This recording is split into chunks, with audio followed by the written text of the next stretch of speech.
Cắt đôi nỗi sầu, em buông tay cắt đôi nỗi sầu. Em cắt đi cả bóng hình em mang theo bên mình bấy lâu. Nỗi đau đã cạn, cơn mưa trong tim cũng đã tàn. Em bán đi mọi nỗi buồn để chẳng còn gì ngoài thênh thang. Anh ơi em muốn lúc tôi đến em không phải thật tình. Muốn quên một bóng hình anh để lại trong tim. Em không thể đến được có bấy nhiêu đêm phải kiếm thêm một lý do cho cuộc tình không tên.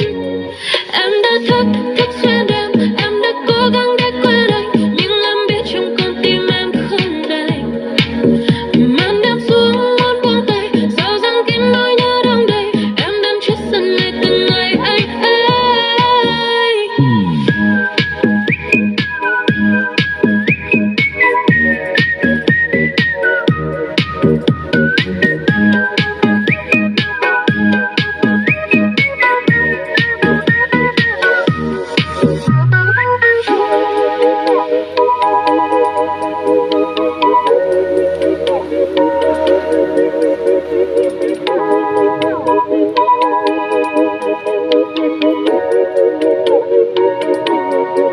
Nhớ anh rất nhiều, anh ơi em nhớ anh rất nhiều.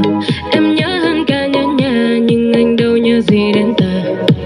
Lúc yêu chẳng hiểu, khi chia ly sẽ đau rất nhiều.